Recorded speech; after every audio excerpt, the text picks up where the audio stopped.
Welcome to ManUp Series, February 2024 edition. Theme: Your possibilities, your responsibility. Thank you as you stay with us.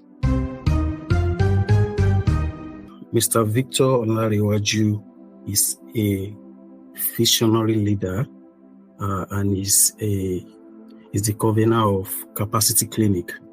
Capacity Clinic is a radio program that is dedicated to empowering young graduates in the areas of capacity development. So he has a lot of experience and knowledge about capacity development. So I would like us to really pay attention to him. He's also an expert in self-branding and soft skill enhancement. So Mr.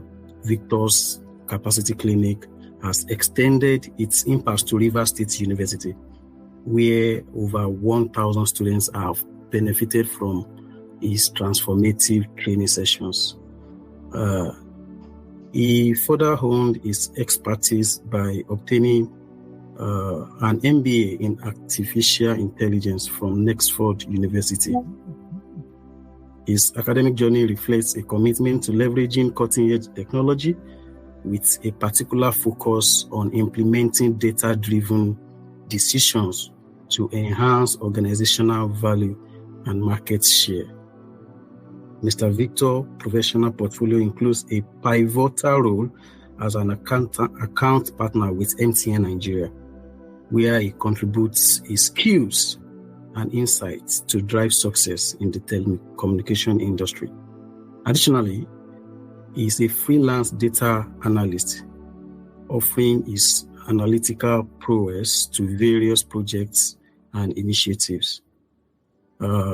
Beyond the realm of professional achievements, Victor is dedicated to community service and spiritual leadership. He is the serving youth president of RCCG Ambassadors House in Port Harcourt, exemplifying his commitment to fostering positive change among the youth. Ladies and gentlemen, it's a privilege to have Mr. Victor Olanrewaju amidst us today to share with us from his wealth of experience. So, with the highest humility, I want to humbly invite and welcome Mr. Victor Olanrewaju to speak to us. Mr. Victor, good afternoon, sir. Thank you, Damilare Paul, and everybody else. And my special appreciation to Ademayo, our father, a lifeguard, and everybody else. So thank you very much. We're gonna jump straight into it. Okay. So Damilare Paul is someone that I've known for a couple of years now, from our days in school, learning. Very, very passionate about learning. At every point of our engagement, it has always been a phenomenal discussion. Something will just spring up and just, certain thoughts are going to be exchanged. And from there, he kept on building that capacity. You can see the fire over him every single time. So I just want to use that opportunity to acknowledge him once again. So manning up. So it's fantastic. When I saw the topic, I was like, okay, are we going to have only men? Okay, those are one of the things that sprung our curiosity in me.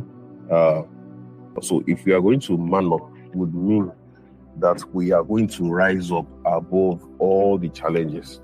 Okay, all the challenges as much as possible and as much as God has given us the power to do. Okay, if we are going to man up, it means that we are going to rise up above particularly uncertainty. Because in recent time, you will agree with me that uncertainty has been the order of the day, especially if you're in Nigeria. You know, in other countries, policies are spelt like months, 6 months, 1 year before implementation. When the UK was, when they were going to change their policy about immigration, it was communicated months ahead. So what would that do? It gives everyone the opportunity to arrange their lives, okay, so that the impact of the policy implementation would be mild. It can be dealt with easily, so that alternatives can be gotten. But for somewhere like Nigeria, you find you just wake up and all of a sudden the policy is being implemented. You just wake up and they said cryptocurrency is now a crime. If your account is linked to any cryptocurrency transaction, you are going to be disabled from other transactions. Your account is going to be banned. You wake up again the next morning and all of a sudden the ban is lifted. So you have limited time, or actually no time, to put yourself in place for what is coming.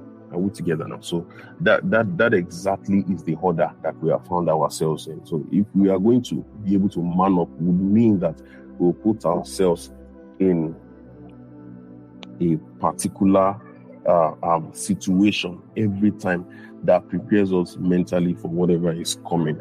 Okay, and that forms what I'm going to be talking about in the next couple of minutes here. Okay, and that is managing uncertainties. So that's what I'm going to be speaking about. Okay, so every aspect of our lives and every aspect of our businesses, whatever you are doing, in every aspect of our career, in every aspect of our our engagement with people, our dynamics of operation, technologically, at every point you get to, you find out that what was trending in the last 5 years, a lot of things have changed, right? And a lot of us can relate to it. There are some things that would happen over and over again in the next 10 years. There are fashion trends from the 70s that are coming back now to trend, okay? While some things are totally fading out. All together now. So our certainty puts us in a position to be able to stay strong and above in life and in business. I'm going to be speaking to these two things majorly: life and business. Life and business. So uncertainty is, I characterize it by unpredictability. So something that you can't predict, something that is ambiguous, something that is difficult to crack. Okay. And why do we encounter uncertainties? Majorly is because we are unable to do our projection right. Okay. We are unable to use either data, previous data, current data, okay, to be able to draw certain predictions, okay, of things that are going to happen. Okay, so weather forecast is accurate, okay, most of the time, because data are being utilized.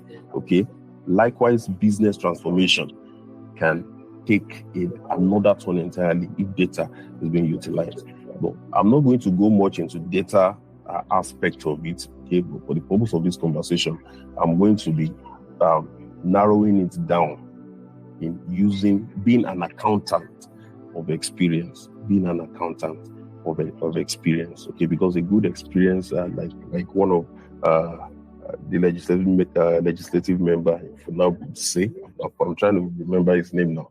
He said a good account of yesterday can be great good today, and a good account of the experience of today can be of greater use tomorrow, if and only if we are good accountants of experience. If and only if we are good accountants of experience. So, as I was saying, understanding this is the single most important leverage, okay, to remain very relevant, okay, very relevant. And I'm going to cite an instance now. Okay, so there was a book grabbed by George Bush in the year 2000. Okay, so the title of the book, I think, is the Great Epidemic? Somebody can help me with that. I think it's maybe the Great Pandemic or so. Okay, yeah, I think it's the Great Pandemic. And when he read it, this story was actually told by Sam Adeyemi at one of his conference recently. When he grabbed the book and he read it, he discovered that in the year 2000, there's always been pandemic at the beginning or at the end of every century. At the beginning or at the end of every century for the past 400 years. Okay, so what did he do with that historical data? He began to make preparation for another pandemic or epidemic, as the case may be. Instantly, they started to put resources together, to combat it, even though there was nothing in the horizon as at that time that could predict such a thing, apart from the statistical figure, of the past. So they made preparation. They spent whooping sum of millions of dollars to make those things available, so that when it comes, they could combat it. In the year 2015, when Trump came in, then they showed him the warehouse where all these items were kept. And up till 2015, there was no sign, of any pandemic. There was absolutely no sign. So, and many of those items that they kept all together had already expired. So they had to, take them away. But the blueprint for the execution of that particular project was still intact. And I tell you for a fact, that was the same blueprint that was used to combat COVID when it came in. That was the same thing that was used. So you see, as much as, many of those items had expired, the strategy was still in place. So they were still able to combat beautifully, the effects and COVID-19, as it were. So, you can't go wrong. You can't be too careful. You can't be too prepared. You can't be too prepared. You can't be too prepared. So market fluctuations are always going to come. Technological advancements are always going to come. Are prepared that way. Regulations, policies are always going to change. They are always going to change. Historically, even till now, many of us can attest to it, how much things are changing. Socio-political events, they are always going to change. So, and what effects are these things going to cause? What effects are these things going to cause? It can actually cause paralysis of business or career decision. A lot of people are stuck, because why? What they planned when they were starting out in their career is not the current reality, is not what is needed, what is valuable with the current reality. There are a lot of people that went for certain courses, because 15, 20, 30 years ago, if you studied that particular course, you would be the hottest thing in town. But currently, things have changed. There are people that sell shoes and bags on the island that make times 10, of whatever salary that particular course is going to give you. So those are changes. Those are uncertainties. They came because, the trend of sales evolved into what, would make it much more profitable. And in terms of the advancement, there is always there's always something called anything. There's a time value for everything, and likewise for every career, for every job, there is the costing mechanics, for the payouts, right? So you can't go overboard. So you can't go beyond just because of economical paralysis, downturn of things. Companies don't mind you churning. Companies don't mind their staff churning. They can't just go overboard, and they're looking for smarter, more critical. Smarter, more less cost-effective way more cost-effective way rather to execute things, right? So something that we also need to take into cognizance, right? And then we expose ourselves to risk. We expose ourselves to risk. If you are reluctant about taking calculated risk, okay, to innovate, to grow, you are going to expose yourself to the risk of dying on that career. Okay, I'm talking about financial debt, revenue debt. Okay, so because at the end of the day, what we all want, why we all want to advance is because we want to be more comfortable, more fulfilled. We want to touch lives, right? We want to do things, that are remarkable for our generation. But at the same time, there can be such advancement outside financial prosperity. So financial prosperity is also very critical. And that is why we are doing so much. I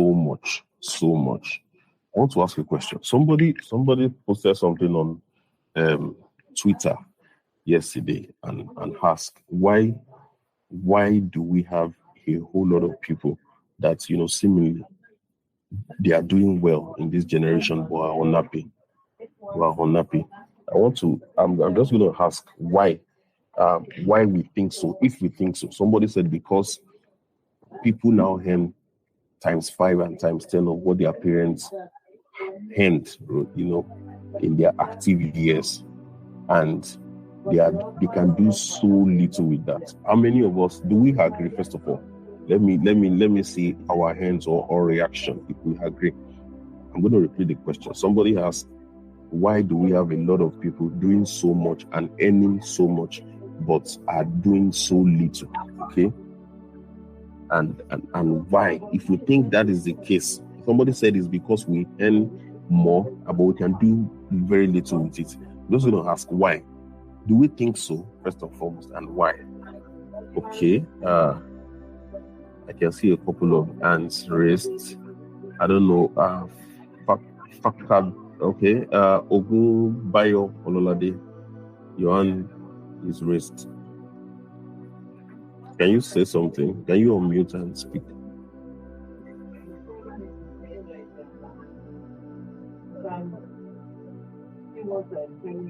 Okay, what about Faith Pelumi? Can they speak? Mr. Blessing, can they speak? Yes, everybody can talk. Everybody can talk. Okay, that was because so of the. Ahead. Okay, that was because of the economic situation of the country. Like, things are hard now. Things are expensive. They are not as the time of those of our parents. Like you know how much a bag of rice costs now. So, and those times, things are not expensive, but now things are expensive. So the money they earn is not enough because of the economic situation of the country. Thank you so much. Thank you so much for that insight. I agree with you. Totally. I agree with you. Ogunbayo Ololade.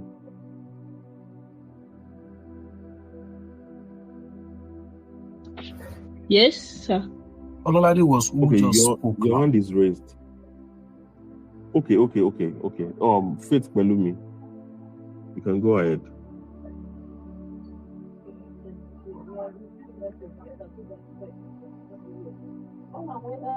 Okay, I think Faith Pelumi is probably struggling to unmute. Okay, no problem.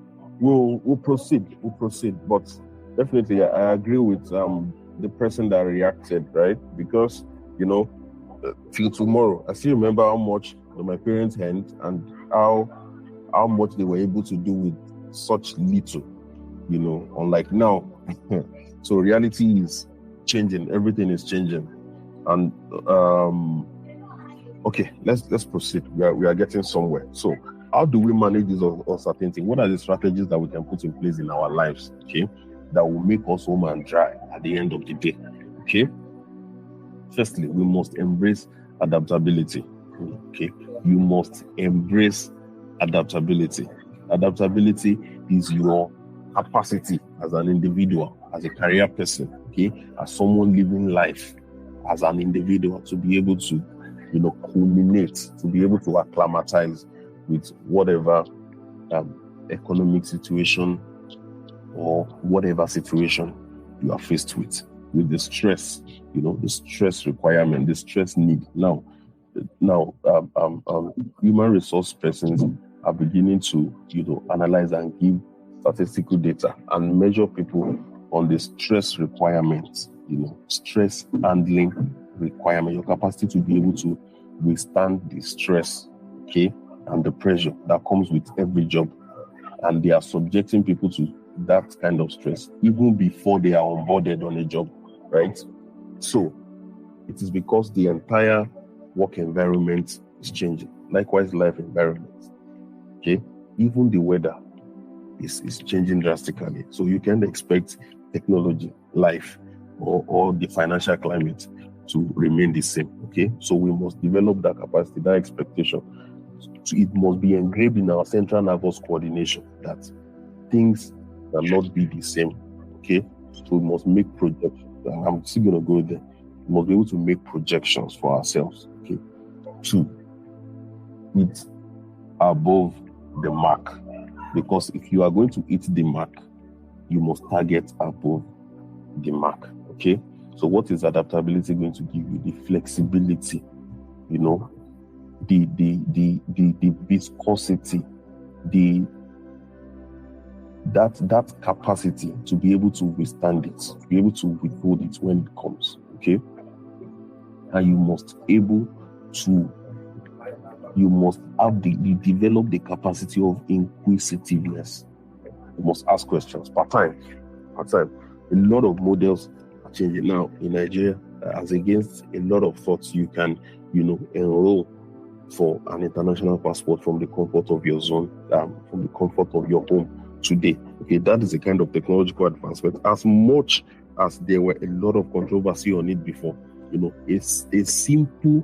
I call it simple because, of course, the financial capacity, okay, against that execution, it was a no-brainer, right? And it's a technology that has been embraced by other countries since. So the same simple technological embrace, delivered that particular achievement. You understand what I'm saying? So, part time, let it be in your consciousness, let it be in your subconsciousness. So if you work where you are paid a certain amount and you are comfortable, you must be able to know, it must be engraved in your central nervous coordination that in the next 2-3 years, okay, things will change. Okay, for those of us that are in for those of us that are working maybe in a corporate organization or in whatever, in farms, in corporation, in hospitals and the rest, just look around you. The last 5 years compared to now, a lot of people have moved on. A lot of all that there are structures that have been collapsed and new ones have been brought out. Okay, why? Because revenue must be added. There must be increase.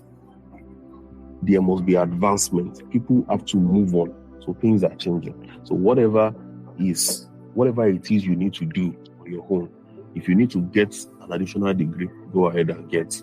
Okay? If you need to study more in a particular thing, if you need to get yourself more educated, get yourself more educated. If you need additional skill, now is the time to do that. Now, in fact, the best time was last year. The second best time is today. Okay? Because things are moving very fast and we all must move the same way. So we must be able to adapt. Okay? That is one. Okay? So secondly, we must be able to plan scenarios. Yes, and because this is actually what my core is, I'm going to dwell more on this. And even from this now, before we move to diversification and risk management, I'm going to do more on this scenario planning. Okay, you must be able to say, okay, somebody give me, okay, somebody should just speak up. Tell me what you do now. Let's do some scenario planning about it. Okay, just tell me, just raise your hand, or you can just unmute. Tell me what you do now and how the mechanic works, how the mechanics are currently. I don't know if you understand what I'm saying. Okay, Fakados, Nathaniel, please go ahead. Good evening, sir. Yes, good evening. Okay, currently I'm into sales of oil from the village market, and I bring it to the city and sell. But currently there's fluctuation in price. Okay, please come again. You're into what? I'm into business. I get palm oil from the village, then bring it to the city and sell. But currently it's changing price. It recently dropped. It dropped with season. Sometimes it's supposed to be high now, but recently I don't know that because of the economy, the price just dropped drastically. That about a week ago it was around 25,000. Now it went down to 18,000 naira. From 25. Yes, sir. Okay. So thank you very much. I got that. Thank you very much. This is a perfect scenario. Okay, so let's do some scenario planning about it. Let's date it. Let's assume this period was this period is actually 2017 or 2018, as the case may be. Okay, let's do a scenario planning about your oil business. Oil business requires or it sells on the wings of logistics, right? It must be transported from one point to the other. Right, and that mechanics alone is responsible for a higher percentage of the price. It's a major price determinant, and the reason why it has gone up, it has skyrocketed. Is probably because of the change in fuel price, and the reason why a lot of there can be a whole lot of things, but let's just address this very quickly. Okay, have you envisaged a situation where people are no longer able to move? Maybe there is another pandemic and people are unable to move around, and you're unable to get your oil business from point A to point B. Have you envisaged a scenario where a particular infection springs and you are told that palm oil is a major cause, right, of that particular disease, and you know how much the consumption is going to drop, right? That is another scenario. Okay, so when you are doing your scenario planning, you think about the worst, and that's how you prepare yourself. Okay, one musician, one rapper says, hoping for the best, okay, but expecting the worst, because that is how we plan our scenario, such that any change in market dynamics, before it gets to you, before there can be a downturn from your hand, 96% business operator are already down. Okay, there was someone that took a cue when the pandemic started in China, and then somebody escaped and it was discovered in another country, I think Great Britain, and it was discovered in Great Britain. Immediately, the person started to order. In fact, we still had that conversation about 5 days ago.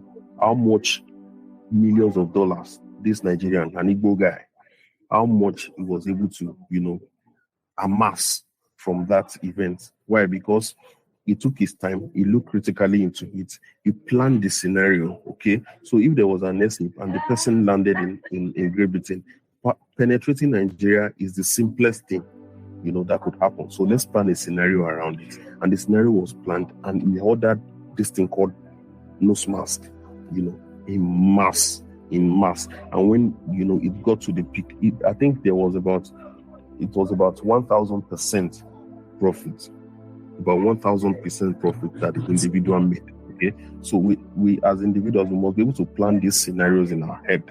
Okay, there was a particular pre-COVID. Apologies, I'm using COVID. I'm just because it's still the biggest that has befallen us, apart from the financial downturn, which have a whole lot of indices around it, right? So this particular one, there was a time thank God we all know about airtime, right? Recharge card. Everybody knows recharge card. It is now that people started calling it airtime. So then you approach somebody, you buy your card, you say, I want to buy a card, 100 naira, I want to buy a card, 200 naira, I want to buy a card, 1,000 naira. And if you don't leave your house, there was no way to buy.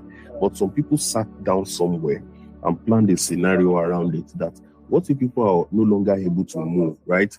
What if someone is sick, cannot move out, and need to recharge to make a call? What if I'm in an emergency and it's 12 midnight or it's 1 a.m. in the morning and I cannot go out and I need to make a call, or I need to make a data subscription to submit my application somewhere or to do something else of high benefit for me? How am I going to be able to do this thing? They planned a scenario around it and they came up with an innovation called virtual top-up. Such that at the comfort of your home, okay, your bank account is linked directly to your line for you to be able to recharge via that channel. Okay, that's a scenario planning. And at the time it started, it was many years before COVID, right? And when COVID came, it picked up greatly. People that were selling Logica is the paper card. Okay, they went almost completely out of business. You have to leave your house and hide and to deliver airtime to someone else. Meanwhile, people that have embraced digital recharge, they recorded the highest growth. A company like MTN Nigeria then recorded the highest. And the year after that was when the 1 trillion naira revenue was hit, right? So you see where scenario planning can actually take us. Okay, you see where scenario planning can actually take us, and this is just one out of so many. I know someone that wanted to penetrate in Benin, wanted to penetrate estates for laundry business, and just sat down, thought about a whole lot of scenarios. What was much more traditional in that particular environment, even though the innovative mechanism had places like Lagos and Asaba and the rest. This person sat down and said, "No, I'm going to make my own outlets. I mean my own laundry home. I'm going to make it a home for people." Okay, started setting games because he realized that when do people set out? I mean, when do people mark out? For doing their laundry, it's the same time that people, when you look at there's something called opportunity cost, like I mentioned earlier. When you are doing something, there's something you are giving up for it, right? So the time you are doing your laundry, you are giving up the time, that you could use to either, take your children through 1 or 2 classes, or exercise your body, or join your wife in the kitchen to make a meal and the rest, right? So this person planned it in such a way that, of course, with capital, of course, with enough capital, planned it such that he integrated at every outlet he opened. There was a gym, right? There was of course the laundry home that would attend to all your clothes under 30 minutes, including ironing under 30 minutes. And at the same time, you can, from there, you drop your clothes, okay? You drop your clothes for laundry, and then you move down to the gym to get that done. And then you move to the lounge to relax yourself. So at the end of the day, you have spent a whole lot of money, on a Saturday, having a full experience, of a beautiful weekend, not just you, but also your family. So that particular, he started opening multiple outlets, multiple locations in under 6 months, and it's been 4 years now, and it's kept on, it keeps getting better for him, right? That's the kind of scenario planning that, how am I going to be able to make more from people, even while I'm doing what I'm doing, right? And that is one thing that works. You can never go wrong with scenario planning. And trust me, you are not being negative. You are not overthinking. You are not doing too much. You are only trying to safeguard the implication of being stagnant, right? So you have to be able to develop the strategies, okay? You have to think. If you need help, we have coaches, we have experts in this that can sit down with you and assist you to plan these scenarios, of course. And then diversification is also very important. It is not just about planning a scenario for just one business. You can do it for multiple businesses, okay? Products and services. You can evolve, okay? Plan scenarios around it. You can evolve. You can spread out. You can diversify. That is how you can reduce the risk, of retrogression, right? Or retrogression. And of course, risk management. I don't think that there can be enough time, okay, to go deep into it. Even though this is another code I want us to, understand very deeply. But how do you go through this? You can just conduct an assessment on, potential threats, within your business. It's all of them are so much related, okay? And you can implement strategies to mitigate, those threats, and implement your contingency plan, okay? You monitor the risk and you apply your strategy accordingly, okay? And one major thing is building resilience, right? Building resilience is critical. And as much as this sounds cliche, when you tell people don't give up, they just think that you want to do aspire to perspire, right? But we are just trying to rebrand it by telling them build resilience. Like, you can't go wrong, right? Know one thing at the beginning of every project. Like I tell my team, there is no one thing that you plan out, okay, that turns out the exact way you plan it, no matter how phenomenal you are at planning, right? But what will ensure that you are home and drive is that when those uncertainties come, you rise up to that expectation immediately. Okay, if you are going to embrace speed of execution, you have to envisage uncertainties. You must rise up to it. So when the problem comes and the person says, why can't we adapt the same measure we have been doing before? You see someone that is not willing to embrace uncertainty, okay? You see someone that is not willing to pull through uncertainties to deliver, okay? Coping mechanism, very critical. Unforeseen circumstances will always come. There has never been a time where there are no unforeseen circumstances.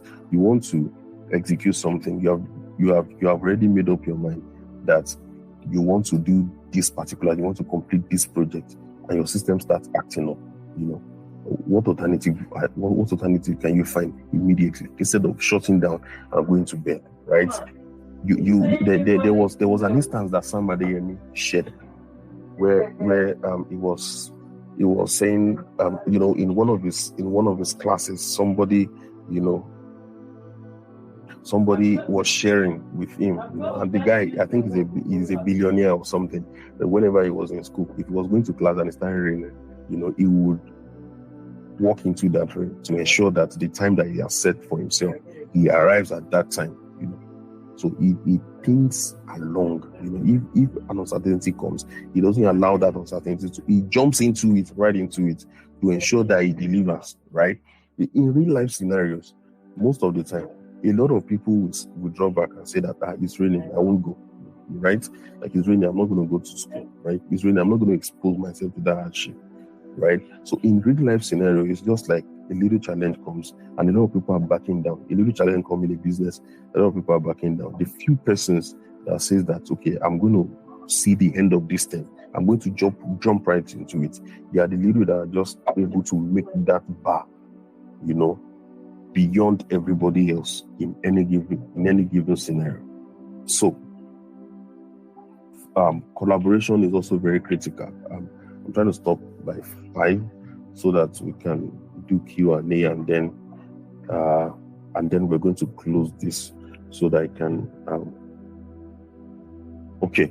so I was supposed to. I also wanted to share more about making data-driven decision, and this is something that I've analyzed for for a long time now. There is no way you can make positive progression in your career without data.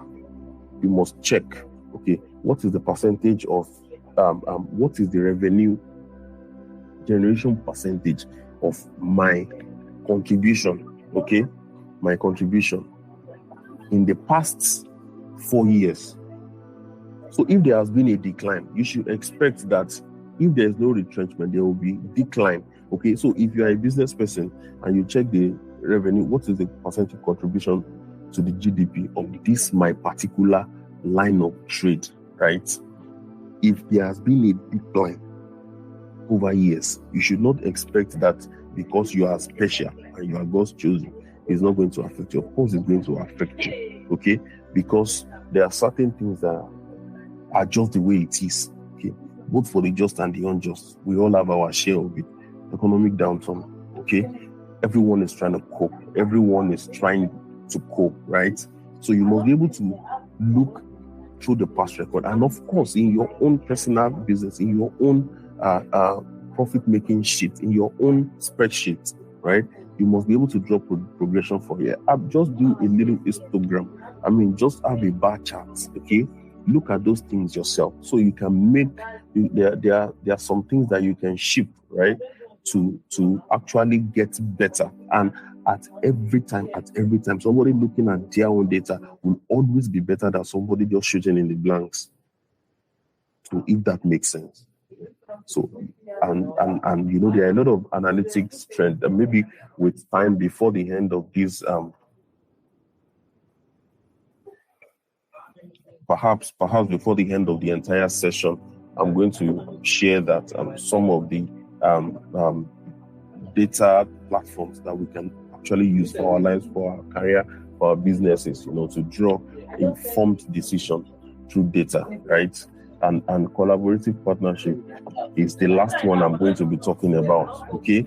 There is someone somewhere that knows what you don't know, and that little thing is the single most important thing you need to change your life, okay? The difference between somebody that is making, enough progress and someone that is not is usually information. So information is very critical. You can't undermine it. So somebody sharing something, just find your time to listen. Just create time to listen. Attend conferences in line of your trade. Attend conferences in line of your business. Attend conferences in line of your career, right? When you see meetings like this, don't just shun it and say, I don't need this, right?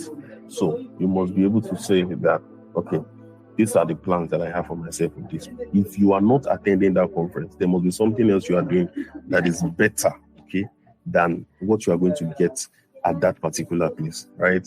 So laziness is no longer acceptable, not in this economy, right? Not with what we need to drive, what we need to do, lives we need to impact. I can see a whole lot of people here, and I can tell that these are people that are passionate about impact and not just, making, money for themselves or, manning up is a very big concept. I was just, thinking about it this morning. Manning up, this rising up to responsibility, rising up to uncertainty, rising up to challenges every single time, and making sure that you are home and dry. It's something that requires more, and above all, of course, you have to put God first, okay?